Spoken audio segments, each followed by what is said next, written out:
Obsession. A true story. The unfolding of a very complex process of obsession, with its main roots planted deep in the mysterious soil of past incarnations, with many implications projected into the future of those involved.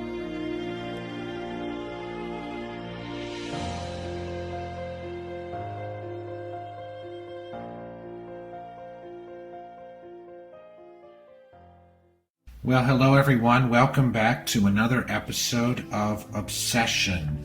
And this is chapter 12 now, where we're going to be discussing hysteria. This is an old term in psychology, but it's something that we can think about from a spiritual perspective, and it's going to be very enlightening for us to begin to think a little bit about, at this point, about the impact that spiritual influences have on us after we reach puberty. This chapter is telling us about some of the things that can happen when we're not careful, when we allow influences from our past lives to begin to influence us in our daily life. And it's important for us, when we reach puberty and older, to reflect upon ourselves, to get to know ourselves, and to think about ourselves and what we're doing, so that we can learn to become even better people than we ever have been before in previous lives, so that we can go beyond any difficulties or challenges that we've experienced in our lives in the past, so that we can learn and grow from where we were maybe in the past.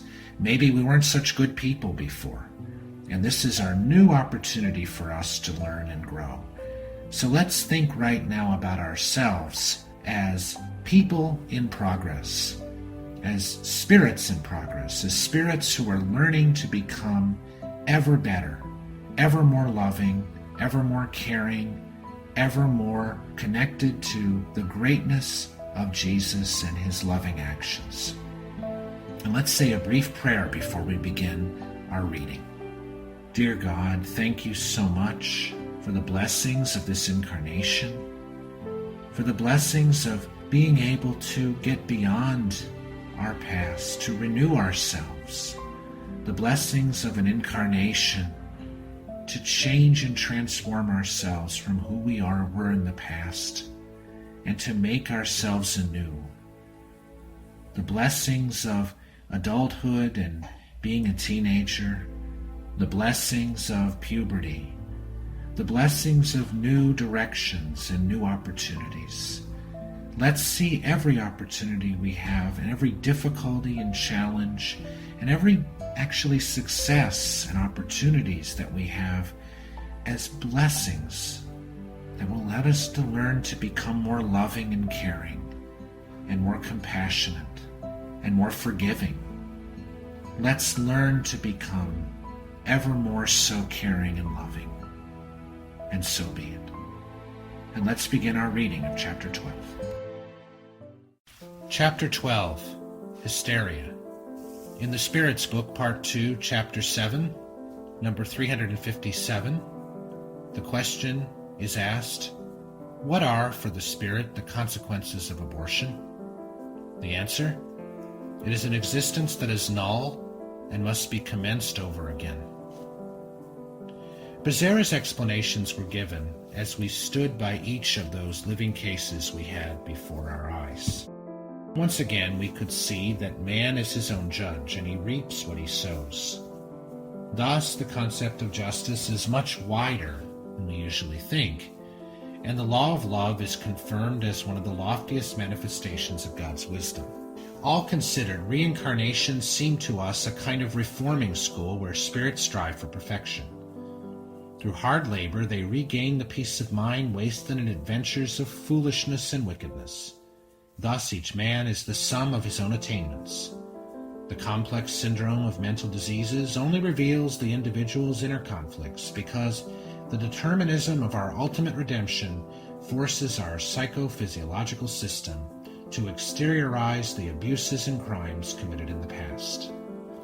Nobody evades the consequences of his acts because the guilty feeling imprints into the subtle but powerful texture of the astral body whatever is necessary for him to atone for his errors. As we pondered over his words, Becerra pointed out to a young sick lady of about 25 sleeping in a nearby bed. She was under a sedative taken just a few hours before. Although in a deep sleep, she was visibly uneasy, panting breathlessly.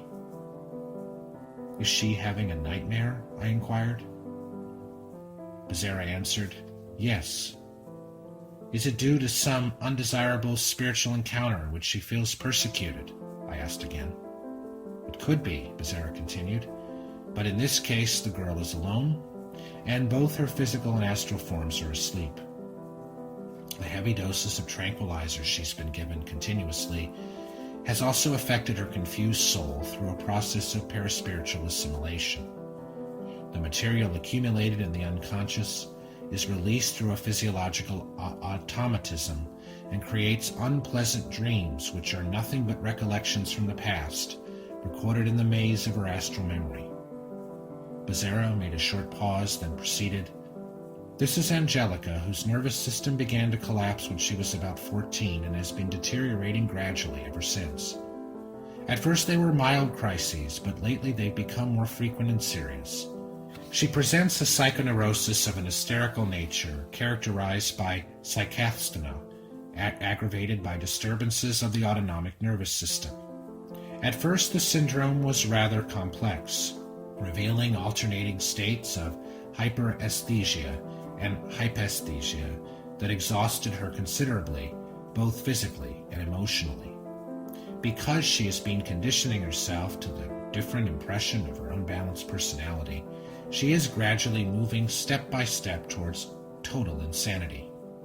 Fortunately," Becerra continued, "the treatment she's been undergoing lately will be very helpful. Moreover, her mother, a lady of very many merits, has been praying constantly on her behalf, and her prayers have mobilized the assistance of several higher entities. As to the inferior entities who've been tormenting her presently, some of them shall later reincarnate as her children, if she will be willing to receive them after she's cured. If such a measure materializes, it will contribute definitely to her recovery and will liberate her from some of her heavier past debts." After concluding his explanations, Becerra approached Angelica and touched the brain area gently. It immediately became tinted with the specific coloring and began to vibrate singularly. Then Becerra applied the same technique to her coronal center, and then to the genesic center. Skillfully activated some colored filaments, set in motion by a special energy coming from Becerra's hands, began to animate others, and soon they all lit up like little magic lamps in which varied hues oscillated kaleidoscopically, circulating and vibrating through her physiological system, which now looked as if a mysterious neon gas flowed through her arteries, veins, and capillaries. The colors, arranged in concentric circles, looked much brighter in the life centers than along the blood vessels. The girl stirred but did not wake up. Soon she was quiet again. When Becerra interrupted the circuit that had been established by his powerful energy, the lights and colors faded considerably, although a faint glow still persisted. Hysteria, Becerra resumed, was already known in the early times of our history. Many psychic phenomena unknown then to most people were mistaken for it. In the Middle Ages, hysteria achieved the utmost interest because of the superstitions resulting from ignorance and activated by intolerance, particularly when collective spirit possessions began to take place everywhere, in cloisters, towns, and cities. Such possessions, later classified as demonopathy, were severely punished by the Church. The same phenomena erupted again in the so-called Romantic period of the 19th century. Jean-Martin Charcot, the famous French neuropathologist, dedicated himself to the study of hysteria at the Salpêtrière from 1873 to 1884. Professor Pierre Janet continued Charcot's research and attributed to hysteria quite a number of nervous diseases. In his investigations, he discovered the subconscious through which he tried to discredit mediumship. His theories about hysteria were harmed by absurdities, many of which are today considered as obsolete because of his biased attitude. For many years, hysteria was believed to be associated with uterine problems, considered by people as sinful and immoral, until Freud's investigations proved that hysteria could also be found in men. Janet, followed later by Grasset, appointed the cerebral region which Wundt and Charcot had named cerebral polygonal regions as the seat of the subconscious. Based on this theory, he fought mediumship blindly from 1889 on, when he published the book L'autisme psychologique. From that time on, the argument around the subconscious has been rather exhaustive. Today, it is being brought to life again, classified now as indirect hyperesthesia of the unconscious, a term proposed by the followers of modern parapsychology, the branch of psychology which defends a soulless psychology. We cannot deny the importance of the subconscious, of course, but there is no doubt today about the evidence for survival and communication between two planes of activities, the spiritual and the material. Because he wanted to be more specific, Becerra continued, "Unfortunately, Angelica cannot claim a blameless moral past. In a previous life, a young and attractive girl at the beginning of the 19th century, her father married her against her will to a much older man she didn't love. The marriage was, at first, an intolerable burden to her. Sexually impotent, her husband promised her regular freedom as long as she would observe a certain discretion for social reasons, which were relevant for him. The sexual life restriction imposed upon her, apparently by mere chance, was in fact dictated by the corrective mechanisms of life, in order to adjust former faults she'd committed in past lives. Had she submitted to it, and taken the opportunity offered her to live a life of moral austerity, the experience would have raised her to a better spiritual standing. However, that was not the case. Protected by her foolish and imprudent husband, she started on the downward path, hiding the fruits of her irregular behavior through abortions. 4 times did she piteously kill the coming babies. The last one carried her away in a severe hemorrhage that killed her. Waking up in the spirit world, she was confronted by the spirits whose coming into the material world she had prevented. As they would not forgive her, she became the victim of their hate and persecution." Becerra sighed deeply, then said, "Unfortunately, people still act the same way today. They think it possible to blot out an error by committing a more serious one, namely, to resort to criminal abortion, meaning to hide moral affront, killing the unborn babies who are not yet to be held responsible for their irresponsibility. The divine law, however, always rounds up all its arbitrary transgressors, as we are witnessing here." We could not but listen to our wise instructor, who after a short pause resumed, "Reincarnating this time, the guilty spirit, through a very complex process, centralized in the coronal center, where the pineal gland, the regulator of all sexual activity, is located, the result of all her previous abuses. When puberty began activating her genetic center, she started to suffer the pressure of the consequences of her past problems, which began then to be gradually released, and the memories of her old faults began to emerge from the deep unconscious and pour out into her present consciousness, taking the form of painful evocative crises, during which she revives the sensations she experienced during her stay in the lower astral regions where she comes from. The unconscious is thus responsible for some of the predominant components, but these are not all rooted in her present incarnation, as materialist researchers would claim, because they only perceive some of the consequences without caring to look deeply into the causes." "But is she a victim of a spirit obsession in a broad sense?" I asked. "Yes, indeed," Becerra agreed. "However, in her case, obsession is a consequence, a natural contingency of the attunement of the indebted spirit entities with the minds of her victims. The psychophysical disorders are found in the girl herself. They were located in her physiological zones by her guilty conscience, and are exteriorized as many and incoherent symptoms, which in her particular case take on the form of hysteria. Becerra applied magnetic passes to the girl while we stood by in meditation, trying to understand the very subtle connections of cause and effect in hysteria and obsession, in madness and spirit possession. What a beautiful chapter, giving us a lot of nourishment for our immortal souls. This chapter is a living proof that we are immortal spirits. Dr. Bezerra de Menezes, in his loving kindness, examines, as we have seen in the previous chapter and this one as well, not only our dear Esther, the main focus of this study, but also the other incarnate spirits that were temporarily placed in the same hospital as her. Tonight we examine the case of Angelica. We see that her present situation is a direct consequence of her past choices. These consequences, though they may look like a punishment, they are not.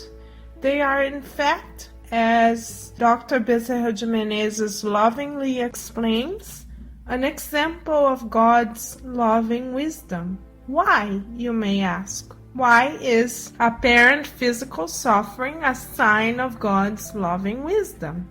Because we, as immortal spirits, may choose to temporarily undergo this experience of physical and emotional suffering in order to free our consciousness of mistakes that we made out of ignorance in the past.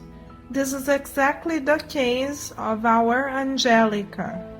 Ever since she became 14 years old, the files that were archived in her spiritual brain became more accessible to her, and the emotional traumas that her own actions created became almost unbearable for her. So blessed be her physical body, because her physical body is functioning as a sponge or filter, absorbing and letting go of the old to give room for the new, so she can truly start anew after she liberates herself or frees herself from the natural consequences of her own actions. The spirits that we in the Spiritist doctrine call obsessors, in fact, are spirits that were to be connected to Angelica as mother and children. So God, as God planned that existence and their connection, God only envisioned the most loving bonds to be formed amongst them. The reason these loving bonds were not realized was because of the choices Angelica made out of temporary ignorance. But even that temporary ignorance is a blessing, and you may ask why.